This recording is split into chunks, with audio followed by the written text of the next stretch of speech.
മുഹമ്മദ് നബി സല്ലല്ലാഹു അലൈഹി വസല്ലമ തങ്ങളുടെ അധ്യാപനങ്ങൾക്കിടയിൽ ഉൽഫത്ത് എന്ന ഒരു വാക്ക് കാണാം. ഉൽഫത്ത് എന്നത് മാനസികമായ ഐക്യത്തെയും ബന്ധത്തെയും സൂചിപ്പിക്കുന്നതാണ്. അപ്പോൾ നമ്മുടെ നിക്കാഹിൻ്റെയൊക്കെ സദസ്സിൽ ചെന്നാൽ ഖത്തീബ് നിക്കാഹ് കഴിഞ്ഞതിന് ശേഷം ഒരു ദുആ നടത്തും. അല്ലാഹുമ്മ അല്ലിഫ് ബൈന ഹാദൈനി സൗജൈനി കമാ അല്ലഫ്ത ബൈന ആദമ വ ഹവ്വ. ആദം നബിയുടെയും ഹവ്വ ബീവിയുടെയും ഇടയിൽ ഉൽഫത്ത് ഉണ്ടാക്കിയതുപോലെ ഈ ഭാര്യ ഭർത്താക്കന്മാർക്കിടയിൽ അള്ളാഹുവെ നീ ഉൽഫത്ത് ഉണ്ടാക്കണമേ. ഉൽഫത്ത് എന്ന് പറയുന്നതാണ് സൈക്കോളജിയിൽ റാപ്പോ എന്ന് പറയുന്ന ബന്ധം. രണ്ടാളുകൾ തമ്മിലുണ്ടാകുന്ന ഒരു അടുപ്പത്തെയാണ് റാപ്പോ എന്നതുകൊണ്ട് ഉദ്ദേശിക്കുന്നത്. ഇത് പലതുകൊണ്ടും വന്നു ചേരാറുണ്ട്. സംസാരം ഒരുപോലെയാകുക, ഒരേപോലെ നോട്ടം ഒരുപോലെയാകുക, ഇങ്ങനെ പല കാര്യം, ശ്വാസം ഒരുപോലെയാകുക, ഇങ്ങനെ പല കാര്യങ്ങളെ കൊണ്ട് വന്നു ചേരുന്ന ഒരു ബന്ധമാണ് ഉൽഫത്ത് എന്ന് പറയുന്നത്. ഉമ്മാൻ്റെ ഗർഭാശയത്തിൽ ഒരു കുട്ടി കിടക്കുന്ന സന്ദർഭത്തിൽ ഉമ്മാൻ്റെയും കുട്ടിയുടെയും ശ്വാസഗതി ഒരുപോലെയായിരുന്നു എന്നതിനാൽ വന്നു ചേർന്നിട്ടുള്ള റാപ്പോ അല്ലെങ്കിൽ ഉൽഫത്താണ് ഉമ്മയും കുട്ടിയും തമ്മിൽ വിദൂരതയിലായിരിക്കുമ്പോൾ പോലും ഇങ്ങനെ ഒരു ബന്ധമുണ്ടാകുന്നതിൻ്റെ കാരണം. അപ്പോൾ അത് ഇസ്ലാമികമായും സൈക്കോളജിക്കലായും ശരിയായൊരു ബന്ധമാണ്, അങ്ങനെ ഉണ്ടാവാറുണ്ട്. ഭാര്യയും ഭർത്താവും തമ്മിലൊക്കെ ഇങ്ങനെ ബന്ധങ്ങൾ ഉണ്ടായിത്തീരേണ്ടതുണ്ട്. പലപ്പോഴും സപ്പോർട്ട് ചെയ്ത് സംസാരിക്കുക, അനുകൂലിച്ച് സംസാരിക്കുക, ഇങ്ങനെയൊക്കെയുള്ള കാര്യങ്ങളെ കൊണ്ടൊക്കെ ഈ ബന്ധങ്ങൾ ഉണ്ടായിത്തീരും. അത് രണ്ടാളുകൾക്കിടയിലുള്ള ഒരു നല്ല ബന്ധമാണ് എന്നതിനെക്കുറിച്ച് പറയാം. ഭക്ഷണം എന്നതിലധികം ഇതിൽ ഫിസിക്കൽ ബോഡി പലപ്പോഴും ഒരുപോലെയാകുന്നു എന്നത് മൈൻഡ് ഒരുപോലെ വർക്ക് ചെയ്യുന്നതിന് കാരണമാവും. ഉദാഹരണമായിട്ട് ഒരു കാറിൽ 3 പേര് യാത്ര ചെയ്യാണ്. കുറേ ദൂരം യാത്ര ചെയ്താൽ ഒരാൾ മൂത്രമൊഴിക്കാണ്ട് എന്ന് പറയുമ്പോൾ ആ കാറിലെ എല്ലാവർക്കും മൂത്രമൊഴിക്കണം. അല്ലെങ്കിൽ ഒരാളൊരു ചായ കുടിക്കാമെന്ന് പറയുമ്പോൾ മറ്റാളെ ഞാൻ കുറേ സമയമായിട്ട് ആലോചിച്ചുകൊണ്ടിരിക്കുന്നതാണ് എന്ന് പറയും. ഇത് ഫിസിക്കൽ ബോഡി ഒരുപോലെ ആകുമ്പോൾ മൈൻഡ് ഒരുപോലെ വർക്ക് ചെയ്യും എന്നതുകൊണ്ടാണ്. അപ്പോൾ ഒരുപോലെയാവണമെന്ന് ആഗ്രഹിക്കുന്നവർ ഫിസിക്കൽ ബോഡി ഒരുപോലെയാക്കുന്ന സാഹചര്യങ്ങളെ ഉണ്ടാക്കണം. അപ്പോൾ ഇത് നമുക്ക് എവിടെയും പരിശോധിക്കാം. അപ്പോൾ ഒരു ഓഫീസാണെങ്കിൽ ഓഫീസിൽ മാനേജർ ഇരിക്കുന്ന അതേ ഷേപ്പിലും അതേ രീതിയിലും അതിൽ വരുന്ന കസ്റ്റമേഴ്സിന് ഇരിക്കാനുള്ള ചെയർ ഉണ്ടാക്കുക. അപ്പോൾ ഒരേപോലെ ഇരുന്നാൽ മൈൻഡ് ഒരുപോലെ വർക്ക് ചെയ്യും. ഇതുപോലെ സംസാരം ഒരുപോലെ ആയാലും മൈൻഡ് ഒരുപോലെ വർക്ക് ചെയ്യും. അപ്പോൾ ഒന്നിച്ച് കുറേ ആളുകൾ ഒരു പാട്ട് പാടി, എന്നാൽ അവരുടെ മൈൻഡ് പിന്നീട് കുറച്ച് സമയത്തേക്കെങ്കിലും ഒരുപോലെ വർക്ക് ചെയ്യും. അപ്പോൾ ഫിസിക്കൽ ബോഡി ഒരുപോലെയാകുമ്പോൾ മൈൻഡ് ഒരുപോലെ വർക്ക് ചെയ്യുന്നു എന്നതാണ് ഇതിൻ്റെ ഇടയിലുള്ള സൈക്കോളജിക്കലായ രഹസ്യം എന്ന് പറയുന്നത്. ഭക്ഷണവുമായി അതിന് ബന്ധമൊന്നുമില്ല, വീട്ടിലെ മറ്റുള്ള സാഹചര്യങ്ങൾക്കാണ് അതുമായി ബന്ധമുള്ളത്. പിന്നെ സപ്പോർട്ടിങ് ഇതിൽ വളരെ പ്രധാനമാണ്. എന്തെങ്കിലും ഒരു കാര്യം ഉണ്ടാകുമ്പോൾ സപ്പോർട്ട് ചെയ്ത് കഴിഞ്ഞാൽ അവർക്ക് ഈ ബന്ധം ഉണ്ടായിത്തീരും. ആ ബന്ധം പിന്നെ അവരുടെ മൈൻഡ് ഒരുപോലെ വർക്ക് ചെയ്യാൻ കാരണമാവും. വീടിനെ ബാധിക്കുന്ന അല്ലെങ്കിൽ വീട്ടുകാരെ ബാധിക്കുന്ന 2 തരം ഊർജങ്ങളുണ്ട്. പോസിറ്റീവ് ഊർജവും നെഗറ്റീവ് ഊർജവും. ഈ നെഗറ്റീവ് ഊർജങ്ങളെ മനുഷ്യന് മുമ്പേ തടഞ്ഞു നിർത്താനും അതിനെ സ്വീകരിക്കാനുമൊക്കെയുള്ള കപ്പാസിറ്റി മറ്റു ജീവികൾക്ക് കൂടുതലായതുകൊണ്ടാണ് ഇങ്ങനെ പറയുന്നതിൻ്റെ ഒരു കാരണം. വീട്ടിൽ മനുഷ്യന്മാർ ജീവിക്കുന്ന വീട്ടിൽ മനുഷ്യനല്ലാത്ത മറ്റെന്തെങ്കിലും ജീവികൾ ഉണ്ടായിരിക്കുക എന്നത് ഇസ്ലാമികമായി പ്രോത്സാഹിപ്പിക്കപ്പെട്ടിട്ടുണ്ട്. ഗുണങ്ങൾ വരാനും അതേപോലെ ദോഷങ്ങളെ തടയാനും ഒരു പരിധിവരെ അത് കാരണമാണ്. അതിൻ്റെ കാരണം മനുഷ്യനെ അപേക്ഷിച്ച് മറ്റുള്ള ജീവികൾക്ക് ജൽബുൽ മൻഫഅത്ത് ദഫ്ഉൽ മദറത്ത് എന്ന് പറഞ്ഞ 2 ഗുണങ്ങളുണ്ട്. ഉപകാരങ്ങൾ കൊണ്ടുവരിക, ഉപദ്രവങ്ങൾ തടയുക എന്നീ 2 ഗുണങ്ങൾ മുന്തി നിൽക്കും. അതായത് ഒന്നുകൂടി വിശദീകരിച്ച് പറഞ്ഞാൽ മനുഷ്യൻ്റെ ബുദ്ധിയും മറ്റു ജീവജാലങ്ങളുടെ ബുദ്ധിയും തമ്മിൽ ഒരു വ്യത്യാസമുണ്ട്. മനുഷ്യന് വിശേഷ ബുദ്ധി എന്ന് പറയുന്ന വലിയ ബുദ്ധിയാണ്. അത് ചിന്തകൾക്ക് ശേഷം ഉണർന്ന് പ്രവർത്തിക്കുന്നതാണ് മനുഷ്യബുദ്ധി. എന്നാൽ മറ്റു ജീവജാലങ്ങളുടെ ബുദ്ധിക്ക് 2 പ്രത്യേകത മാത്രമാണുള്ളത്. അത് എപ്പോഴും ഉണർന്നിരിക്കും. അതൊന്ന് ജൽബുൽ മൻഫഅത്ത്, ഉപകാരം കൊണ്ടുവരിക, ഭക്ഷണം കഴിക്കണം. ഇതാണ് ജീവികളുടെ ഏറ്റവും പ്രധാനപ്പെട്ട ഒരു ചിന്ത. അപ്പോൾ സർക്കസിലെ ആന സല്യൂട്ട് കാണിക്കുന്നത് എന്തിനാ? ഭക്ഷണം കഴിക്കാനാണ്. ഇതാണ് ജൽബുൽ മൻഫഅത്ത്. നായയെ കാണുമ്പോൾ പൂച്ച വേഗത്തിലോടും. ഇതിനാണ് ദഫ്ഉൽ മദറത്ത്, ഉപദ്രവം തടഞ്ഞു നിർത്തുക. മനുഷ്യൻ അത്ര വേഗത്തിലോടൂല. കാരണം ഈ 2 കപ്പാസിറ്റി മനുഷ്യന് കുറവും മറ്റ് ജീവജാലങ്ങൾക്ക് കൂടുതലാണ്. അപ്പോൾ വീട്ടിലേക്ക് ഉപകാരങ്ങൾ കൊണ്ടുവരുന്നതിൽ മനുഷ്യനല്ലാത്ത ജീവികൾ മുൻപന്തിയിൽ നിൽക്കും. വീട്ടിൽ നിന്ന് നെഗറ്റീവ് ഊർജ്ജങ്ങളെ തടയുന്നതിൽ മനുഷ്യനല്ലാത്ത ജീവികൾ മുൻപന്തിയിൽ നിൽക്കും. ഇസ്ലാമികമായി അതൊരു തെറ്റായ വിശ്വാസമാണ്. ഒരു മരണം കേട്ടാൽ ഒന്ന് കേട്ടു, പിന്നെ ഒന്നുകൂടിയും കേട്ടാൽ ഒന്നുകൂടിയും കേട്ടു, അത്രയേ ഉള്ളൂ. ഇത് കേട്ടിട്ടില്ലായിരുന്നുവെങ്കിലും അടുത്തത് കേൾക്കുമായിരുന്നു, അതിൻ്റെ അത്രയേ ഉള്ളൂ. ജനിച്ച എല്ലാവരും മരിക്കും എന്ന് മാത്രമേ അതിലുള്ളൂ. അല്ലാതെ ഒന്ന് കേട്ടതുകൊണ്ട് മറ്റൊന്ന്, അല്ലെങ്കിൽ ഒന്ന് കേട്ടാൽ 7 വരെ കേൾക്കും, അങ്ങനെ ഒന്നുമില്ല. ഒന്ന് കേട്ടാൽ 3 വരെ കേൾക്കും, അങ്ങനെയുമില്ല. ഈ വിഷയത്തിൽ അതില്ല. ഓരോരുത്തരുടെയും അവധിയാകുമ്പോൾ അവർ മരിക്കുന്നു, അത്രയേ ഉള്ളൂ. മറ്റൊരാളുടെ മരണവുമായി അതിന് യാതൊരു ബന്ധവുമില്ല. നമ്മൾ മലയാള സാഹിത്യം പരിശോധിക്കുമ്പോൾ മുഹമ്മദ് നബി സല്ലല്ലാഹു അലൈഹി വസല്ലം എന്ന മലയാളത്തിൽ ആദ്യമായി മുഴുവനായും എഴുതിയ ആൾ ഗുരു നിത്യചൈതന്യ എഴുതിയാണ് എന്ന് സാഹിത്യവുമായി ബന്ധപ്പെട്ട കൃതികൾ വായിക്കുമ്പോൾ മനസ്സിലാക്കാൻ കഴിയുന്നുണ്ട്. ഇപ്പോൾ കൂടുതൽ ടൈപ്പ് ചെയ്യാതെയുള്ള ഫോണ്ടുകൾ വന്നിട്ടുണ്ട്. ഒറ്റ വട്ടം അമർത്തിയാൽ തന്നെ സല്ലല്ലാഹു അലൈഹി വസല്ലം മുഴുവൻ വരുന്ന രീതി വന്നിട്ടുണ്ട്. അതുകൊണ്ട് ഇപ്പോൾ മലയാള പുസ്തകങ്ങളിലൊക്കെ അങ്ങനെ എഴുതി കാണുന്നുണ്ട്. വാസ്തവത്തിൽ ഇതൊരു ഇൻഡിക്കേഷനാണ്, ഒരു സൂചനയാണ്. ഇപ്പോൾ നമ്മൾ മൊബൈലിൽ ഒരാൾ മരണപ്പെട്ടു എന്ന് കേട്ടാൽ ഇന്നാ ലില്ലാഹി വ ഇന്നാ ഇലൈഹി റാജിഊൻ എന്ന് നേരത്തെ ചെയ്തു വെച്ച ഒരു സ്റ്റിക്കർ ഇട്ട് കൊടുക്കണം. വാസ്തവത്തിൽ ഞാൻ ഇന്നാ ലില്ലാഹി വ ഇന്നാ ഇലൈഹി റാജിഊൻ എന്ന് ചൊല്ലിയിരിക്കുന്നു എന്നതിൻ്റെ ഇൻഡിക്കേഷനാണത്. ഇതുപോലെ ഇൻഷാ അല്ലാ ഈ എന്നിട്ടിട്ട് 2 കുത്തിട്ടാലും ഇൻഷാ അല്ലാ എന്ന് പറഞ്ഞിട്ടുണ്ട് എന്നതിൻ്റെ ഇൻഡിക്കേഷനാണ്. അപ്പോൾ ഇത് പറഞ്ഞിട്ടുണ്ടെങ്കിൽ ഇൻഡിക്കേഷൻ അത്ര മതി. ഇൻഷാ അല്ലാ അത്ര മതി, ഇന്നാ ലില്ലാഹി ഒക്കെ അത്ര മതി. ഇത് പറയുക എന്നതാണ് പ്രധാനം. അസ്സലാമു അലൈക്കും എന്ന് പറഞ്ഞിട്ടുണ്ട് എന്നതിൻ്റെ ഇൻഡിക്കേഷനാണ്, അല്ലെങ്കിൽ വലൈക്കും അസ്സലാം എന്ന് പറഞ്ഞു എന്നതിൻ്റെ ഇൻഡിക്കേഷനായിട്ടാണ് അത് ഉപയോഗിക്കേണ്ടത്. ഇൻഡിക്കേഷനായിട്ട് ഉപയോഗിക്കുമ്പോൾ ചുരുക്കി ഉപയോഗിക്കുന്നതിന് വിരോധമല്ല. സയ്യിദുനാ അബൂ ഹുറൈറ റളിയല്ലാഹു അൻഹുവിൽ നിന്ന് ഉദ്ധരിച്ച ഒരു ഹദീസിലാണ് ആയത്തുൽ കുർസിയുടെ ശ്രേഷ്ഠതകൾ പറഞ്ഞിട്ടുള്ളത്. നിസ്കാര ശേഷം ആയത്തുൽ കുർസി ഓതുക എന്നുള്ളത് പുണ്യമായ ഇബാദത്താണ്, സുന്നത്തായ കർമ്മമാണ്, എല്ലാവരും ചെയ്യേണ്ടതാണ്. ഓതൽ സുന്നത്താണെന്ന് വന്നിട്ടുണ്ട്, ഊതൽ സുന്നത്താണെന്ന് വന്നിട്ടില്ല. അതേസമയത്ത് മറ്റു പല സന്ദർഭങ്ങളിലും മന്ത്രിക്കലും ഊതലും വേണം. നിസ്കാരത്തിൻ്റെ ശേഷം ആയത്തുൽ കുർസിയെ ഓതലേ വന്നിട്ടുള്ളൂ, ഊതൽ വന്നിട്ടില്ല. അതുകൊണ്ട് തന്നെ അനുവദനീയമാണ്, ചെയ്യാതിരിക്കാം. പക്ഷേ പള്ളിയിൽ ഇമാമ് നിൽക്കുന്ന ആളുകൾ അത് ചെയ്യാതിരിക്കലാണ് നല്ലത് എന്നെൻ്റെ അഭിപ്രായം. കാരണം ആളുകൾ അത് സുന്നത്താണെന്ന് തെറ്റിദ്ധരിച്ചു പോകാം. അതുകൊണ്ട് അനുകരിക്കപ്പെടുന്ന ആളുകൾ അത് ഒഴിവാക്കുകയും അല്ലാത്തവർക്ക് വേണമെങ്കിൽ ഊതുകയും ചെയ്യാം. എന്തായാലും ഊതൽ എവിടെയും വന്നിട്ടില്ല, ഓതലേ വന്നിട്ടുള്ളൂ. മുഹമ്മദ് നബി സല്ലല്ലാഹു അലൈഹി വസല്ലം തങ്ങളുടെ അധ്യാപനമനുസരിച്ച് ദിക്റ് ചൊല്ലിയവൻ്റെ, ഖുർആൻ ഓതിയവൻ്റെ ഉമിനീര് ഫായിദയുള്ളതാണ്. അപ്പോൾ നമ്മൾ പ്രസവിക്കപ്പെട്ട കുട്ടികൾക്ക് ചവച്ചു കൊടുക്കാം, മധുരം ചവച്ചു കൊടുക്കാൻ വേണ്ടി പറഞ്ഞിട്ടുണ്ട്. അവിടെ സ്വാലിഹായ മനുഷ്യൻ ചവച്ചു കൊടുക്കുക എന്നാണ് പറഞ്ഞിട്ടുള്ളത്. ബാങ്ക് ഇക്കാമത്ത് വലത് ചെവിയിൽ ബാങ്കും ഇടത് ചെവിയിൽ ഇക്കാമത്തും കൊടുക്കാൻ പറഞ്ഞു കൊടുത്ത് സ്വാലിഹായ ഒരു മനുഷ്യൻ ബാങ്ക് കൊടുക്കണമെന്ന് പറഞ്ഞിട്ടില്ല. ആര് കൊടുത്താലും മതി, കുഴപ്പമില്ല. പ്രസവിച്ച അതേ സ്ത്രീക്ക് തന്നെ വേണമെങ്കിൽ ബാങ്കും ഇക്കാമത്തും കൊടുക്കാവുന്നതാണ്. നേരെ മറിച്ച് ചവച്ചു കൊടുക്കുന്നത് സ്വാലിഹായ മനുഷ്യനായിരിക്കണം. ദിക്റ്, ഖുർആൻ തുടങ്ങിയവ ചേർന്ന ഉമിനീരിൻ്റെ അസർ, അതിൻ്റെ ഫലം, അതിൻ്റെ ബറക്കത്ത് കുട്ടിക്ക് കിട്ടാൻ വേണ്ടിയിട്ടാണ് അങ്ങനെ ചെയ്യാൻ പറഞ്ഞിട്ടുള്ളത്. ഈ മന്ത്രം അനുവദിക്കപ്പെട്ടിട്ടുണ്ട്, ഊത്ത് അനുവദിച്ചോടുത്ത് പറഞ്ഞിട്ടുള്ളത് നഫസ് എന്ന വാക്കാണ്.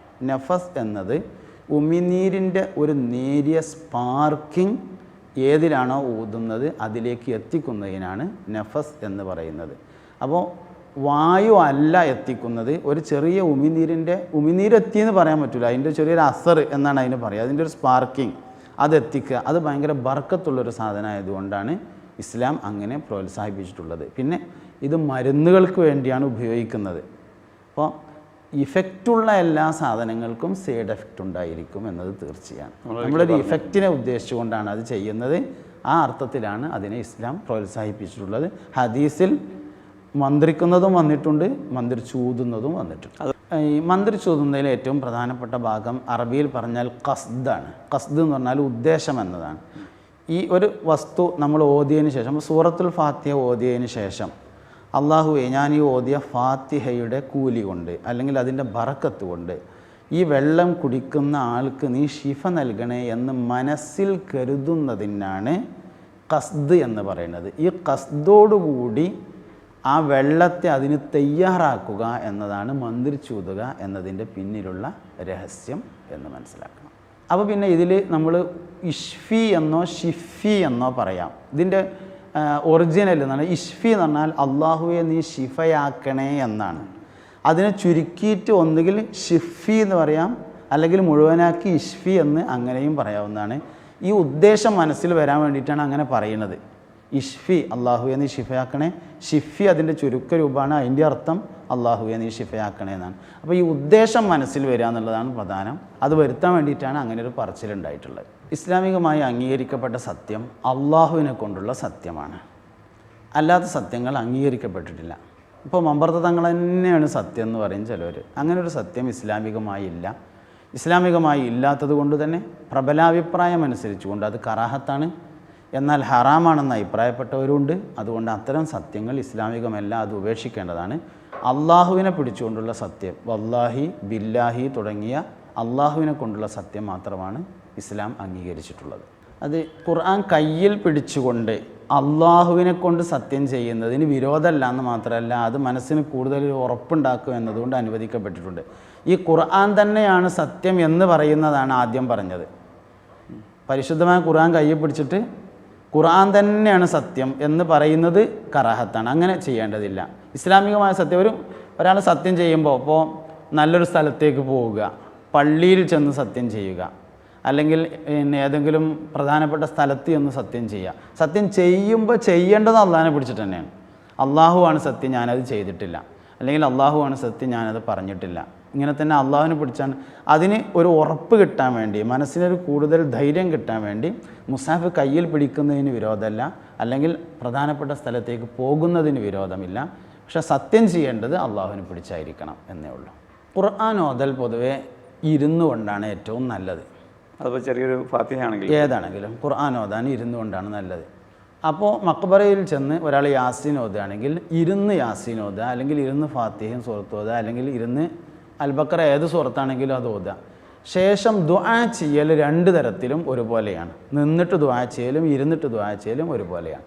അപ്പോൾ ദുആ ചെയ്യാൻ വേണ്ടി ഒന്നുകിൽ എഴുന്നേറ്റ് നിൽക്കാം, അല്ലെങ്കിൽ ഇരിക്കാം. ഓതുന്നിടത്ത് ഇരിക്കലാണ് നല്ലത്, ദുആ ചെയ്യുന്നിടത്ത് രണ്ടും ഒരുപോലെയാണ്. ഇതിലൊരു അഭിപ്രായ വ്യത്യാസം ഫുഖഹാക്കൾക്കിടയിൽ നിലവിലുള്ള ഒരു വിഷയമാണ്. നമുക്ക് സാധാരണക്കാർക്ക് പറഞ്ഞു കൊടുക്കാവുന്ന ഏറ്റവും നല്ല ഒരു രീതി എന്ന് ഞാൻ അഭിപ്രായപ്പെടുന്നത്, ഖബറിൽ മയ്യത്ത് കിടക്കുന്നതിന് അഭിമുഖമായി സലാം പറയുക. സലാം പറഞ്ഞതിന് ശേഷം അങ്ങനെ തന്നെ നിന്ന് ഖുർആൻ ഓതുക. ഖുർആൻ ഓതി കഴിഞ്ഞതിന് ശേഷം ദുആ ചെയ്യാൻ വേണ്ടി ഖിബിലക്ക് തിരിഞ്ഞ് നിൽക്കുക. അത് ഇങ്ങനെ ഇപ്പുറത്ത് ചെന്നിട്ട് ഖിബിലക്ക് തിരിഞ്ഞ് നിൽക്കുകയും ചെയ്യാം, അവിടെ തന്നെ ഖിബിലക്ക് തിരിഞ്ഞ് നിൽക്കുകയും ചെയ്യാം. ഇപ്പോൾ സലാം പറയാൻ വേണ്ടി പടിഞ്ഞാറ് നിന്ന് കിഴക്കോട്ട് തിരിഞ്ഞാണ് നിൽക്കുക. അങ്ങനെ സലാം പറയാൻ ഏറ്റവും നല്ലത് അതാണ്. കാരണം ഖബറിൽ കിടക്കുന്ന ആൾ പടിഞ്ഞാറ് വശത്തേക്ക് ചെരിഞ്ഞാണല്ലോ കിടക്കുക. അപ്പോൾ പടിഞ്ഞാറ് നിന്ന് കിഴക്കോട്ട് തിരിഞ്ഞ് നിന്നതിന് ശേഷം സലാം പറയാം. സലാം പറഞ്ഞതിന് ശേഷം പിന്നെ ദുആ ചെയ്യാൻ വേണ്ടി അങ്ങനെ തന്നെ നിന്ന് ഖുർആൻ ഓതാം, അല്ലെങ്കിൽ ദുആൻ്റെ കൂടെയും ഖുർആൻ ഓതാം. എന്തായാലും ദുആ ചെയ്യാൻ വേണ്ടിയിട്ട് ഒന്നുകിൽ മയ്യത്തിൻ്റെ ഇപ്പുറത്ത് ചെന്നിട്ട് പടിഞ്ഞാട്ട് തിരിഞ്ഞ് നിൽക്കുക, അല്ലെങ്കിൽ ആ നിൽക്കുന്ന സ്ഥലത്ത് തന്നെ നിന്നിട്ട് പടിഞ്ഞാട്ട് നിൽക്കുക. നിൽക്കുന്ന സ്ഥലത്ത് തന്നെ നിന്ന് പടിഞ്ഞാട്ട് തിരിയുമ്പോൾ മയ്യത്ത് ബാക്കിലാവും, അല്ലെങ്കിൽ ഖബർ ബാക്കിലാവും. അതിന് വിരോധമൊന്നുമില്ല. നമ്മൾ അറബി നാടുകളിലൊക്കെ ചെന്നാൽ ആ രീതിയാണ് കാണുക. അല്ലെങ്കിൽ ഇപ്പുറം വന്ന് നിന്ന് ഖബർ മുന്നിൽ വരുന്ന രൂപത്തിൽ പടിഞ്ഞാറിട്ട് തിരിഞ്ഞ് നിൽക്കാം. എന്തായാലും ദുആ ചെയ്യാൻ ഏറ്റവും നല്ലത് പടിഞ്ഞാട്ട് തിരിഞ്ഞിട്ടാണ്. സലാം പറയാൻ ഏറ്റവും നല്ലത് ഖബറിന് അഭിമുഖമായിട്ടാണ്. പിന്നെ പൂച്ചയുമായി ബന്ധപ്പെട്ട വലിയ ശാസ്ത്രങ്ങളൊക്കെ നിലനിൽക്കുന്നുണ്ട്. ലക്ഷണങ്ങളിൽ പൂച്ചയും പല്ലിയും വളരെ മുൻപന്തിയിൽ നിൽക്കുമെന്നാണ്. പൂച്ച ആദരിക്കപ്പെടേണ്ട ഒരു സാധനമാണ്, വളർത്താൻ പറ്റിയൊരു സാധനമാണ്. പ്രമുഖരായ സഹാബികൾക്കും സഹാബിയാത്തിനും പൂച്ചയുണ്ടായിരുന്നു. നേരത്തെ നമ്മൾ അതിൻ്റെ ഒരു ലിസ്റ്റൊക്കെ ഇങ്ങനെ ഇന്നാൾക്കൊക്കെ ഉണ്ടായിരുന്നു എന്ന് മുമ്പൊരു എപ്പിസോഡിൽ പറഞ്ഞു കഴിഞ്ഞാൽ ഓർക്കുന്നുണ്ട്. അതുകൊണ്ട് പൂച്ച ഒരു നല്ല ജീവിയാണ്, മനുഷ്യനുമായി വളരെയധികം ഇണങ്ങി ജീവിക്കുന്ന ഒരു ജീവിയാണ്. അതിനപ്പുറം പൂച്ചയുമായി ബന്ധപ്പെട്ട ശാസ്ത്രങ്ങളും, പൂച്ച അങ്ങോട്ട് നോക്കിയാൽ ഇങ്ങോട്ട് നോക്കിയാൽ പൂച്ച മുഖം കഴിയാൽ അങ്ങനത്തെ സാധനങ്ങളൊന്നും ഇസ്ലാമികമായി അംഗീകരിക്കപ്പെട്ട ഒരു കാര്യമല്ല. റബീഉൽ അവ്വൽ 12 നബിയുടെ ജന്മദിനമെന്ന് പറഞ്ഞാൽ പോരാ, റസൂലിന്റെ ജന്മദിനമെന്ന് പറഞ്ഞാൽ പോരാ. റബീഉൽ അവ്വൽ 12 മുഹമ്മദിന്റെ ജന്മദിനമാണ്. മുഹമ്മദായ ദിവസമാണ് സല്ലല്ലാഹു അലൈഹി വസല്ലം. അതുകൊണ്ട് ഈമാനുള്ളവന് റബീഉൽ അവ്വൽ 12 പറയുമ്പോൾ ഒരു ഉഷാർ കിട്ടും. അല്ലാത്തവൻ മുഹറം ഒരു 15 കഴിഞ്ഞാൽ തന്നെ മുഹമ്മദ് നബി സാധാരണ മനുഷ്യൻ തന്നെയാകുന്നവന് ഇലക്ട്രിക് പോസ്റ്റ് എഴുതിക്കും. ഈ ഉമ്മത്തിൽ ഏറ്റവും കൂടുതൽ തർക്കം ഉണ്ടാവാറുള്ള മാസം റബീഉൽ അവ്വലാണ്. ഈ ഉമ്മത്തിൽ ഏറ്റവും തർക്കമുള്ളത് റബീഉൽ അവ്വൽ. അത് കഴിഞ്ഞാൽ പിന്നെ റമദാൻ മാസമാണ്. എന്താ റബീഉൽ അവ്വലിലെ തർക്കം? മുഹമ്മദ് നബി സാധാരണ മനുഷ്യൻ തന്നെയാകുന്നു, മൗലിദ് ഓതൽ ശിർക്ക് തന്നെയാകുന്നു. ഇതാണ് സംഗതി. ഈമാൻ പോകൽ മുഹമ്മദ് നബി ഇൻസൾട്ട് ചെയ്യപ്പെട്ടാലാണ് സല്ലല്ലാഹു അലൈഹി വസല്ലം. പുണ്യനബി സല്ലല്ലാഹു അലൈഹി വസല്ലം ഒരു മനുഷ്യന്റെ കൽബിൽ മോശമായി തുടങ്ങിയാൽ ഈമാൻ പോകുന്നു എന്നതിൻ്റെ അടയാളമാണ്. അല്ലാഹു തആല ഞമ്മക്ക് ഒന്നും തന്നിട്ടില്ല, ആകെ മുഹമ്മദ് നബിനെ തന്നേ സല്ലല്ലാഹു അലൈഹി വസല്ലം. പറഞ്ഞിട്ടാ തോന്നും ഖുർആൻ അള്ളാഹു നമുക്ക് നൂലുമങ്ങനെ ഇറക്കിയതാണ്. നല്ലല്ലോ, അല്ലാഹു തആല നമുക്ക് ഖുർആൻ തന്നിട്ടില്ല. അള്ളാഹു നമുക്ക് ഖുർആൻ തന്നിട്ടില്ലെന്ന് ഖുർആൻ തന്നെ പറഞ്ഞിട്ടുണ്ട്. വെള്ളിയാഴ്ച ഓതുന്ന അൽ കഹ്ഫില് അൽഹംദുലില്ലാഹില്ലദീ അൻസല അലാ അബ്ദിഹിൽ കിതാബ. അബ്ദ് എന്ന് പറഞ്ഞാൽ ഒരാളാണ്, തോനാളുണ്ടെങ്കിൽ ഇബാദ് എന്നാണ് പറയേണ്ടത് എന്ന് ഉംറ വിസക്ക് പോയാൽ തന്നെ അറിയാം, വിസ വേണ്ട ഇനി. അബ്ദ് എന്ന് പറഞ്ഞാൽ ഒരാളാണ്, തോനാളുണ്ടെങ്കിൽ ഇബാദ് അറിയും. അൽഹംദുലില്ലാഹില്ലദീ അൻസല അലാ അബ്ദിഹി ഒരാൾക്കാണ് കൊടുത്തിട്ടുള്ളത്. ഖുൽ ഇൻ കുൻതും അലാ റൈബിൻ മിമ്മാ നസ്സൽനാ അലാ അബ്ദിനാ ഫഅ്തു ബിസൂറത്തിൻ മിൻ മിസ്ലിഹി. ഖുർആൻ ഒരാൾക്ക് കൊടുത്തതാണ്, മുഹമ്മദ് നബിക്ക് സല്ലല്ലാഹു അലൈഹി വസല്ലം. മുഹമ്മദ് നബിയാണ് നമ്മക്ക് തന്നിട്ടുള്ളത് സല്ലല്ലാഹു അലൈഹി വസല്ലം. നിസ്കാരം നമ്മക്ക് തന്നിട്ടില്ലല്ലോ. നിസ്കാരം തന്നിട്ടില്ല എന്ന് മാത്രമല്ല, നിസ്കാരം നമുക്ക് വേണ്ടി ചോദിച്ചു വാങ്ങി കൊടുന്നതാ മിറാജിന്. മിറാജിന്റെ അന്ന് മുത്തുനബി സല്ലല്ലാഹു അലൈഹി വസല്ലം ചോദിച്ചു വാങ്ങിക്കൊണ്ടുവന്നതാണ്. ഞമ്മക്ക് അല്ലാഹു തആല ഒന്നും തന്നിട്ടില്ല, നമുക്ക് ആകെ തന്നത് മുഹമ്മദ് നബിനെയാണ് സല്ലല്ലാഹു അലൈഹി വസല്ലം. ബാക്കിയെല്ലാം അള്ളാഹു മുഹമ്മദ് നബിക്കാണ് നൽകിയിട്ടുള്ളത് സല്ലല്ലാഹു അലൈഹി വസല്ലം.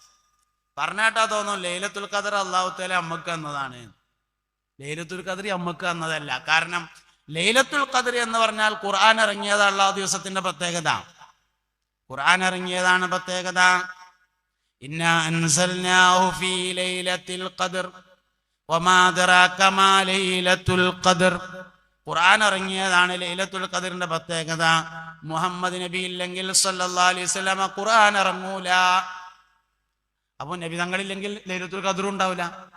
അതുകൊണ്ട് തന്നെ മുൻഗാമികൾക്കൊന്നും ലൈലത്തുൽ ഖദർ ഇല്ലല്ലോ. നൂഹ് നബി അലൈഹി ഇസ്ലാമിന്റെ അനുയായികൾക്ക് ലൈലത്തുൽ ഖദർ ഇല്ല. മൂസ നബി അലൈഹി ഇസ്ലാമിന്റെ അനുയായികൾക്ക് ലൈലത്തുൽ ഖദർ ഇല്ല. ലൈലത്തുൽ ഖദർ നമുക്ക് മാത്രമേ ഉള്ളൂ. എന്താ കാരണം? മുഹമ്മദ് നബിയുടെ പ്രത്യേകതയാണത് സല്ലല്ലാഹു അലൈഹി വസല്ലം. 120 വരികൾ നാളെ സ്വർഗത്തിലേക്ക് വരി നിൽക്കുമെന്നും അതിൽ 90 വരികളും എന്റെ ഉമ്മത്തായിരിക്കുമെന്നും അഷ്റഫുൽ വറാ ഹബീബുനാ റസൂലുള്ളാഹി സല്ലല്ലാഹു അലൈഹി വസല്ലം. സ്വർഗത്തിലേക്ക് ആദ്യമായി പ്രവേശനം നൽകപ്പെടുന്നതും നമുക്കാണ്. ആദ്യമായി വിചാരണയ്ക്ക് വേണ്ടി വിളിക്കപ്പെടുന്നതും നമ്മളെയാണ്. അല്ലാഹു സുബ്ഹാനഹു വ തആല ഭൂമിയിലേക്ക് അയച്ചതിൽ ഏറ്റവും ഷറഫായ ഉമ്മത്ത് മുഹമ്മദ് നബിയുടെ ഉമ്മത്താണ് സല്ലല്ലാഹു അലൈഹി വസല്ലം. തമാശയിൽ പോലും പറയരുത് ഈ കൗമ് നേരാവൂല. ചിലപ്പോ അങ്ങനെയൊക്കെ ഒരു വർത്താനുണ്ട്, നമുക്ക് വേണ്ടാത്ത വർത്താനം. നമ്മൾ ചിലപ്പം പറയാന്ത് ഈ കൗമ് നേരാവൂല എന്നൊക്കെ പറയും. ഏത് കൗമ്? മുഹമ്മദ് നബിയുടെ ഉമ്മത്തിനെ പറ്റിയിട്ട് നമ്മളാ പറഞ്ഞത്. ആകെ നേരാകുന്ന ഒരു കൗമാണിത് മുഹമ്മദ് നബിയുടെ ഉമ്മത്ത് സല്ലല്ലാഹു അലൈഹി വസല്ലം. അതുകൊണ്ട് അബദ്ധത്തിൽ പോലും ഓർമ്മയില്ലാതെ പോലും അങ്ങനെ പറഞ്ഞു പോകരുത് എന്നാണ്. ഇത് വല്ല നേരാകണ ഉമ്മത്താണ്, പുണ്യനബിയുടെ ഉമ്മത്താണ്. 90 വരികളും നമ്മൾ തന്നെയാണ്. ബാക്കി 30 വരിയാണ് എല്ലാ ഉമ്മത്തും കൂടി ഉള്ളത്. അതുകൊണ്ട് പുണ്യനബി സല്ലല്ലാഹു അലൈഹി വസല്ലമയോടുള്ള താല്പര്യം ഈമാന്റെ അടിസ്ഥാനമാണ്. അതന്നെയാണ് സുന്നത്ത് ജമാഅത്തിന്റെ അടിസ്ഥാനം.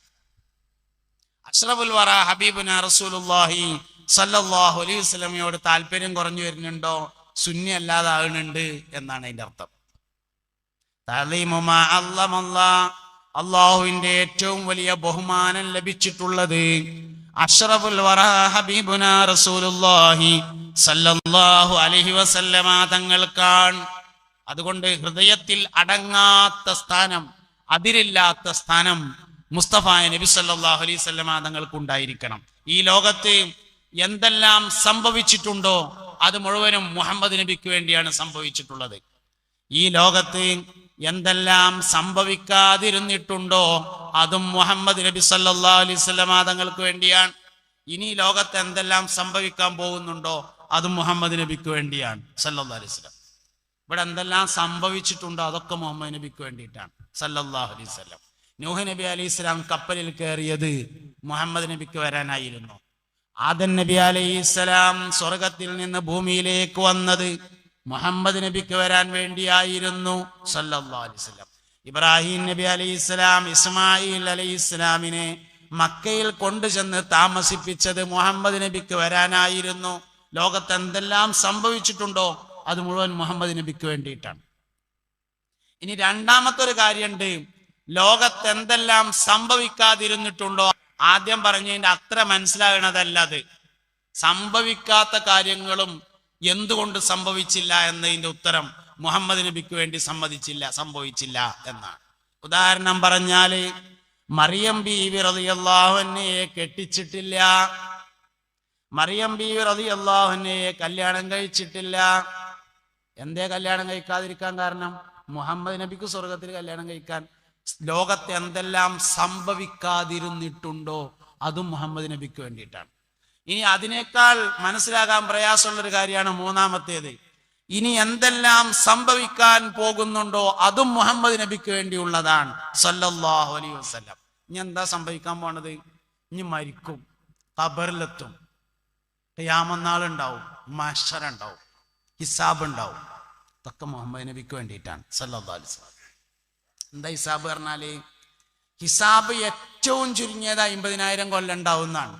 ചുരുങ്ങിയ കണക്ക്, എല്ലാ അഭിപ്രായ വ്യത്യാസം മാറ്റി വെച്ചാല് ഏറ്റവും ചുരുങ്ങിയ കണക്കിന് 50,000 കൊല്ലം ഉണ്ടാവും. 50,000 കൊല്ലം ചെമ്പിന്റെ തറയില് സൂര്യൻ ഒരു ചാണുയരത്തിൽ എന്നത് ഏത് ആലങ്കാരിക പ്രയോഗമാണ് എന്ന് കൂട്ടിയാലും നല്ല ചൂടുണ്ടാവും എന്നുള്ളതിൽ തർക്കമൊന്നുമില്ലല്ലോ.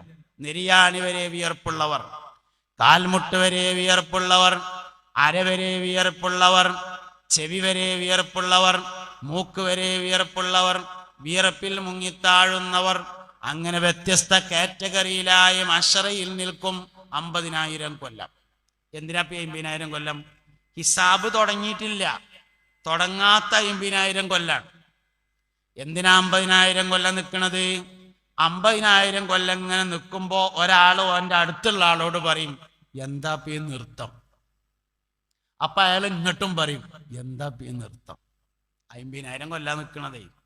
അപ്പൊ ഒരാൾ ഓന്റെ അടുത്തുള്ള ആളോട് പറയും നമ്മൾ എവിടെയെങ്കിലും ഒന്ന് പോയി നോക്കിയാലോ എന്ന് പറയും.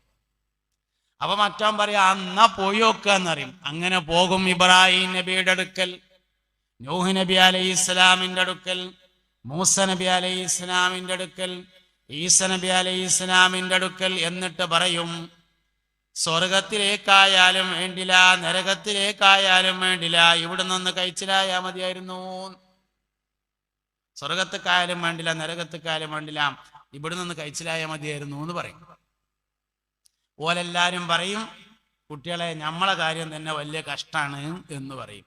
അങ്ങനെ അവസാനം മുസ്തഫായ നബി സല്ലല്ലാഹു അലൈഹി വസല്ലമയുടെ ഹദറത്തിൽ വന്നുകൊണ്ട് ആവലാതി പറയും. നബി തങ്ങൾ ഇരിക്കുന്ന സ്ഥലത്ത് നിന്ന് എഴുന്നേറ്റ് അർശിന്റെ താഴ്ഭാഗത്തേക്ക് പോയി സുജൂദിൽ വീഴുന്നു. സുജൂദിനൊടുവിൽ പറയപ്പെടും മുഹമ്മദ് മുഹമ്മദേ തല ഉയർത്തു, എന്ത് വേണമെങ്കിലും തരാമല്ലോ. റസൂലെ തല ഉയർത്തു എന്നല്ലോ, നബിയെ തല ഉയർത്തു എന്നല്ല, മുഹമ്മദെ തല ഉയർത്തു എന്നാണ്. ഈ വിളിയിൽ ഒരർത്ഥം ഉണ്ട് എന്നാണ്. അപ്പൊ ഞാൻ സാലിം ഫൈസിയാണ്, ഇന്നിവിടെ പ്രസംഗിക്കാൻ വേണ്ടി വിളിക്കുമ്പോ തുണിയും കുപ്പായും ഇസ്തിരി ഇടുന്നവനായ സാലിം ഫൈസിയെ ഇതാ പ്രസംഗിക്കുന്നു എന്ന് പറയാൻ പറ്റൂലല്ലോ. നവിന് ഇസ്തിരി ഇടലില്ല എന്ന് ചോദിച്ചാൽ ഉണ്ട്. കന്തൂറട്ടവനായ സാലിം ഫൈസി പ്രസംഗിക്കുന്നു എന്ന് പറയാൻ പറ്റുമോ? നവിനെ കന്തൂറിട്ടിട്ടില്ലേ? ഇട്ടിട്ടുണ്ട്, പക്ഷെ അത് പറയാൻ പറ്റൂല. കാരണം പ്രസംഗിക്കുന്നതിന്റെ യോഗ്യത കന്തൂറട്ടതല്ല, അതുകൊണ്ടാ പറയാൻ പറ്റാത്തത്. പിന്നെന്താ പറയേണ്ടത്? പ്രമുഖ പ്രകാശകനും പണ്ഡിതനുമായ എന്നൊക്കെ പറയണം. മുഹമ്മദ്, മുഹമ്മദെ തല ഉയർത്തു എന്ന് പറഞ്ഞാൽ അതിന്റെ അർത്ഥം മുഹമ്മദീയത്താണ് ഷഫാഅത്തിന്റെ യോഗ്യത, നുബുവത്തും റിസാലത്തുമല്ല. നുബുവത്തായിരുന്നുവെങ്കിൽ അയ്യുഹൻ നബിയു എന്നാണ് വിളിക്കുക. റിസാലത്തായിരുന്നുവെങ്കിൽ അയ്യുഹർ റസൂലു എന്നാണ് വിളിക്കുക. മുഹമ്മദീയത്തിനെ തന്നെ അംഗീകരിക്കണം. അത് 40 കൊല്ലങ്ങൾക്ക് മുമ്പാണ്. നുബുവത്തു റിസാലത്തും അംഗീകരിക്കാൻ വളരെ എളുപ്പമുണ്ട്. മുഹമ്മദീയത്തിൽ അംഗീകരിക്കണോടത്താണ് പ്രശ്നം പറ്റിയിട്ടുള്ളത്. അതുകൊണ്ട് അഹ്ലുസുന്നത്തി വൽ ജമാഅ മുഹമ്മദീയത്തിനെ തന്നെ അംഗീകരിക്കും. അതുകൊണ്ടാണ് റബീഉൽ അവ്വൽ 12 നമുക്ക് 200 ഇരിക്കാൻ വയ്യാതാണ്. നമുക്ക് 12 ആയാൽ പിന്നെ പൂർവ്വ വിദ്യാർത്ഥികൾ വന്നിട്ട് ചോദിക്കും സദറുസ്താദിനോട്, പൂർവ്വ വിദ്യാർത്ഥികൾക്ക് പാടാൻ പറ്റുമോ എന്ന് ചോദിക്കും. അപ്പൊ സഹറുസ്താവ് പറയും എന്നാ പാടിക്കോളി എന്ന് പറയും, അപ്പണ്ട് പാടും. അപ്പൊ കീശയിൽ കായുള്ള ആൾക്കാരുണ്ടാവും, ഗൾഫിൽ നിന്നൊക്കെ വന്നിട്ട് അവിടെ ഇങ്ങനെ നിൽക്കണം. ഓൽക്ക് തോന്നും ഇനിയിപ്പോ ഈ കായ് ഇവിടെ വെച്ചിട്ട് കാര്യമില്ലല്ലോ, അപ്പൊ കവറിലിട്ടിട്ട് കൊടുക്കാൻ തോന്നും, അപ്പോൾ ഒരാൾ കൊടുക്കും. ഇതൊക്കെ തന്നെയാണ് ഈ പറഞ്ഞ സാധനങ്ങൾ.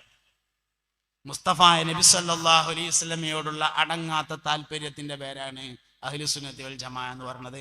അതാണ് നമ്മളെ ആശയം. ആ ആശയത്തിന്റെ സംരക്ഷണത്തിന് വേണ്ടിയാണ് സമസ്ത കേരള ജംഇയ്യത്തുൽ ഉലമ ഉണ്ടാകുന്നത്. സമസ്തയുടെ കീഴിൽ നമ്മൾ ഒരുപാട് സ്ഥാപനങ്ങൾ പടുത്തുയർത്തുന്നതും കൊണ്ടു നടക്കുന്നതുമെല്ലാം. മഹാനായ KT ഉസ്താദ്, അള്ളാഹു അവരുടെ ദറജ ഉയർത്തി കൊടുക്കട്ടെ, ഇവിടെ 12 കുട്ടികളെ കൊണ്ട് സ്ഥാപിച്ചു എന്ന് സ്വാഗത ഭാഷണം മുതൽ എല്ലാ പ്രഭാഷണങ്ങളിലും പറയണ്ടായി. ഈ മഹത്തായ സ്ഥാപനം ഇന്ന് വലിയൊരു സമുച്ചയമായി മാറി ഉസ്താദ് അവറുകൾക്ക് സ്ഥിരമായി ഫാത്തിഹ കിട്ടുന്ന ഒരു തരത്തിലേക്ക് മാറിയിട്ടുണ്ട്. ഈ ദുനിയാവിൽ നിന്ന് നമ്മൾ സമ്പാദിക്കാവുന്ന ചില പ്രത്യേക സംഭാവനകളുണ്ട്. ബഹുമാനപ്പെട്ട ഇമാം ബുഖാരി റളിയല്ലാഹു അൻഹുവിന് മക്കളുണ്ടോ ഇല്ലയോ എന്ന ഒരു ചർച്ച ഉണ്ട്. ബഹുമാനപ്പെട്ട ഗൗസുൽ ആദമിന് മക്കൾ ഉണ്ടായിട്ടുണ്ട്. അതേസമയത്ത് മുഹമ്മദ് ബിൻ ഇസ്മായിൽ അൽ ബുഖാരി റളിയല്ലാഹു അൻഹുവിന് മക്കളുണ്ടോ ഇല്ലയോ എന്ന ഒരു ചർച്ച ഉണ്ട്. ആ ചർച്ച നടക്കുന്നതിൻ്റെ ഒടുവിൽ ബഹുമാനപ്പെട്ട സയ്യിദ്ന ഇബ്ൻ ഹജറുൽ ഹൈതമി റളിയല്ലാഹു അൻഹു ഒരു കാര്യം പറയുന്നുണ്ട്, കുട്ടികൾ ഉണ്ടായില്ലെങ്കിൽ എന്താ, ഫാത്തിഹ ഓതാൻ ഇഷ്ടം പോലെ ആൾക്കാരെ മഹാനവർകൾ ഉണ്ടാക്കിയിട്ടുണ്ടല്ലോ. മരിച്ചു എന്നിട്ട് ഖബറ് കിടക്കുമ്പോൾ ഒരു ഫാത്തിഹ കിട്ടുക എന്ന് പറഞ്ഞത് ഒരു വലിയ കിട്ടൽ തന്നെ ഇക്കാരം. അതിന് കുറച്ച് ആൾക്കാരുണ്ടാവുക എന്ന് പറഞ്ഞാൽ അതൊരു വലിയ സംഭവം തന്നെ ആയിരിക്കും. അതുകൊണ്ട് നമുക്കൊക്കെ എത്തിപ്പിടിക്കാൻ കഴിയാത്ത ഒരു വലിയ ദറജ മഹാനായ ഉസ്താദ് അവർക്ക് എത്തിപ്പിടിക്കാൻ കഴിഞ്ഞു. നമ്മൾ ഉസ്താദിന് ഇടക്കിടക്ക് പറയുന്നു, അവിടത്തേക്ക് ഫാത്തിഹ ഓതുന്നു, യാസീൻ ഓതുന്നു, ദുആ ചെയ്യുന്നു. ഇവിടുത്തെ കുട്ടികൾ ദുആ ചെയ്തുകൊണ്ടിരിക്കുന്നു. അതൊക്കെ ഖബറിൽ കിടന്നുകൊണ്ട് ആസ്വദിക്കുകയും ചെയ്യുന്നു. അങ്ങനെയുള്ള ഒരു നല്ല നാളെ നമുക്കെല്ലാം ഉണ്ടായിത്തീരണം. അതിന് നമ്മളാൽ കഴിയുന്ന എല്ലാ പ്രവർത്തനങ്ങളും നമ്മുടെ ഭാഗത്തു നിന്നുണ്ടാവണം എന്നാണ് ഈ വൈകിയ വേളയിൽ പറയാനുള്ളത്. അല്ലാഹു സുബ്ഹാനഹു വ തആല നമ്മുടെ ഈ ഒരുമിച്ച് കൂടൽ അവൻ ഇഷ്ടപ്പെടുന്ന ഒരു സ്വാലിഹായ അമലായി ഖബൂൽ ചെയ്യട്ടെ. ദീർഘിച്ച് സംസാരിക്കാൻ ഈ സന്ദർഭം ഉപയോഗപ്പെടുത്തുന്നില്ല. അല്ലാഹു സുബ്ഹാനഹു വ തആല നമ്മുടെ പ്രവർത്തനങ്ങൾ ഇഷ്ടപ്പെട്ട അമലായി സ്വീകരിക്കട്ടെ. ഒരുപാട് സഹോദരിമാരുണ്ട് ഓഡിറ്റോറിയത്തിൽ എന്നറിയാൻ കഴിഞ്ഞിട്ടുണ്ട്. അല്ലാഹു സുബ്ഹാനഹു വ തആല അവരുടെ ഖൽബിന്റെ എല്ലാ മുറാദുകളെയും ഹാസിലാക്കി കൊടുക്കട്ടെ. മഹത്തായ ഈ പരിപാടിക്ക് വേണ്ടി ഒരുപാട് ആളുകൾ ശരീരം കൊണ്ടും മനസ്സുകൊണ്ടും സമ്പത്ത് കൊണ്ടും അധ്വാനിച്ചിട്ടുണ്ട്. അവരുടെ എല്ലാ അധ്വാനങ്ങളെയും എല്ലാ സംഭാവനകളെയും എല്ലാ മാനസിക പിന്തുണകളെയും അല്ലാഹു റബ്ബുൽ ഇസ്സത്ത് ഖബൂൽ ചെയ്യട്ടെ. സ്വർഗീയ ആരാമത്തിൽ മുസ്തഫ നബി തങ്ങളോടൊപ്പം ബഹുമാനപ്പെട്ട ഉസ്താദിന്റെ കൂടെ നമ്മളെല്ലാവരെയും അല്ലാഹു ഒരുമിച്ച് കൂട്ടി തരട്ടെ. മഹാനായ ഉസ്താദിന്റെ അഭിലാഷം പോലെ സമസ്ത കേരള ജംഇയ്യത്തുൽ ഉലമക്ക് മരണം വരെ എല്ലാ നിലയിലും സർവസജ്ജരായ ഖിദ്മത്തെടുക്കാൻ അല്ലാഹു നമ്മളെ എല്ലാവരെയും അനുഗ്രഹിക്കട്ടെ. ഇജ്അൽ ജംഅനാ ഹാദാ ജംഅൻ മർഹൂമാ വതഫറഖനാ മിൻ ബഅദിഹി തഫറഖൻ മഅസൂമാ വലാ തജ്അൽ മിന്നാ വലാ ഫീനാ വലാ മഅനാ ശഖിയ്യൻ വലാ മത്റൂദൻ വലാ മഹ്റൂമാ സുബ്ഹാനക അല്ലാഹുമ്മ വബിഹംദിക അഷ്ഹദു അൻ ലാ ഇലാഹ ഇല്ലാ അൻത അസ്തഗ്ഫിറുക വഅതൂബു ഇലൈക് വസല്ലല്ലാഹു തആല വസല്ലമ അലാ ഖൈരി ഖൽഖിഹി സയ്യിദിനാ മുഹമ്മദിൻ വആലിഹി വസഹ്ബിഹി അജ്മഈന വൽഹംദുലില്ലാഹി റബ്ബിൽ ആലമീൻ.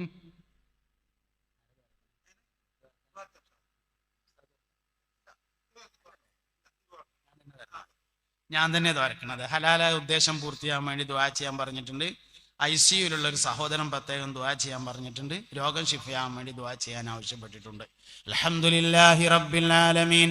അല്ലാഹുമ്മ സ്വല്ലി അലാ റസൂലിക സയ്യിദിനാ മുഹമ്മദിൻ വഅലാ ആലി മുഹമ്മദ്. അർഹമർ റഹീമായ റബ്ബേ, ഞങ്ങൾ പറഞ്ഞതും കേട്ടതും സ്വാലിഹായ അമലാക്കണേ അല്ലാഹ്. ഈ ഒരുമിച്ച് കൂടിയത് ഇവിടെ സംഘടിപ്പിക്കപ്പെട്ട ഈ വാർഷിക പരിപാടിയെല്ലാം നിന്റെ കബൂലിയത്തുള്ള സ്വാലിഹായ അമലാക്കണേ അല്ലാഹ്. പടച്ചോനെ, ഏറെക്കുറെ ദിവസങ്ങളായി ഇവിടെ ഒരുമിച്ച് കൂടിയ മുഅ്മിനീങ്ങൾ മുഅ്മിനാത്തുകളെ എല്ലാവരെയും നീ സ്വീകരിക്കണേ അല്ലാഹ്. മഹത്തായ ഈ സ്ഥാപനത്തിന് വേണ്ടി ശരീരം കൊണ്ടും സമ്പത്ത് കൊണ്ടും പടച്ചോനെ മനസ്സുകൊണ്ടും അധ്വാനിച്ച ഒരുപാട് ആളുകൾക്ക് വലിയ കൂലി നൽകണേ അല്ലാഹ്. അവരെയും ഞങ്ങളെയും ജന്നാത്തുൽ ഫിർദൗസിൽ ഒരുമിച്ച് കൂട്ടണേ അല്ലാഹ്. മഹാനായ KT ഉസ്താദിന്റെ ദറജ നീ ഉയർത്തണേ അല്ലാഹ്. അവരുടെ മദദ് ഫൈദാനിലെ ഞങ്ങളിലേക്ക് നീ വർഷിപ്പിക്കണേ അല്ലാ. അർഹമുർറാഹിമായ റബ്ബേ, ചെറുതും വലുതുമായ പാപങ്ങളെ വിട്ടുപുറത്തു മാഫാക്കണേ അല്ലാ. നാഫിയായ ഇൽമിനെ ഞങ്ങൾക്കും മക്കൾക്കും നീ പ്രദാനം ചെയ്യണേ അല്ലാ. ഒരുപാട് സഹോദരങ്ങൾ രോഗശമനത്തിന് വേണ്ടി ദുആ ചെയ്യാൻ പറഞ്ഞിട്ടുണ്ട്. അവരുടെയും ഞങ്ങളുടെയും എല്ലാ രോഗങ്ങളെയും നീ ശിഫയാക്കണേ അല്ലാ. ശരീരത്തിൻ്റെയും മനസ്സിൻ്റെയും എല്ലാ രോഗങ്ങളെയും ശിഫയാക്കണേ അല്ലാ. സമസ്തക്ക് നീ ഇസ്സത്ത് നൽകണേ അല്ലാ. അതിൻ്റെ പ്രവർത്തകർക്ക് ഇസ്സത്ത് നൽകണേ അല്ലാ. പടച്ചോനെ റബ്ബേ, ഈ സ്ഥാപനത്തെ ഉത്തരോത്തരം ഉയരത്തിലേക്ക് നയിക്കണേ അല്ലാ. ഇതിന് ഖിദ്മത്തെടുത്ത് മൺമറഞ്ഞു പോയ ഒരുപാട് ആളുകളുണ്ട്. അള്ളാഹുവേ, അവരുടെ ഖബറിന് സ്വർഗമാക്കണേ അല്ലാ. ഞങ്ങളെല്ലാവരെയും നിന്റെ ജന്നാത്തുൽ ഫിർദൗസിൽ നീ ഒരുമിച്ച് കൂട്ടണേ അല്ലാ. സഹോദരിമാർ ഒരുപാട് ഒരുമിച്ച് കൂടിയ സദസ്സാണ്. ഖൽബിന്റെ മുറാദുകളെ ഹാസിലാക്കണേ അല്ലാ. കുട്ടികൾ മുതഅല്ലിമീങ്ങൾ ധാരാളമുണ്ട്. അവരുടെ ബറക്കത്ത് കൊണ്ട് ഞങ്ങളുടെ ദുആന നീ ഖബൂലാക്കണേ അല്ലാ. ഈ പരിപാടി വിജയിപ്പിക്കുന്നതിന് വേണ്ടി ലൈറ്റും ശബ്ദവും ക്യാമറയും മറ്റു സൗകര്യങ്ങളുമൊക്കെ ഏർപ്പെടുത്തിയിട്ടുള്ള ആളുകൾ വലിയ കൂലി നൽകണേ അല്ലാ. പടച്ചോനെ, ഭക്ഷണവും മറ്റും ഏർപ്പാട് ചെയ്തവർക്ക് വലിയ സവാബിനെ നൽകണേ അല്ലാ. വേദിയിലുള്ള ആലിമീങ്ങളെ ഉഖറവിയായ ആലിമീങ്ങളാക്കണേ അല്ലാ. ഈ സ്ഥാപനത്തിന്റെ സന്തതികളെ ദുനിയാവിലും ആഖിറത്തിലും വിജയിപ്പിക്കണേ അല്ലാ. പറഞ്ഞതും പറയാത്തതുമായ ഒരുപാട് കാര്യങ്ങൾ, എല്ലാ കാര്യങ്ങൾക്കും നീ ഞങ്ങൾക്ക് തുണയാകണം അല്ലാ. ഒരുപാട് ആളുകൾ പല സന്ദർഭങ്ങളിൽ, പല സാഹചര്യങ്ങളിൽ, പല സ്ഥലങ്ങളിൽ വെച്ചുകൊണ്ട് ദുആ ചെയ്യാൻ പറഞ്ഞിട്ടുണ്ട്. പടച്ചോനെ, അവരെ ഞങ്ങളെ ഈ ദുആയിൽ നീ പങ്കു ചേർക്കണേ അല്ലാ. ഇജ്അൽ ജംഅനാ ഹാദാ ജംഅൻ മർഹൂമ റബ്ബനാ തഖബ്ബൽ മിന്നാ ഇന്നക അൻതസ് സമീഉൽ അലീം വതുബ് അലൈനാ ഇന്നക അൻതത് തവ്വാബുർ റഹീം واغفر ذنوبنا يا غافر المذنبين أعز الإسلام والمسلمين آمين برحمتك يا أرحم الراحمين.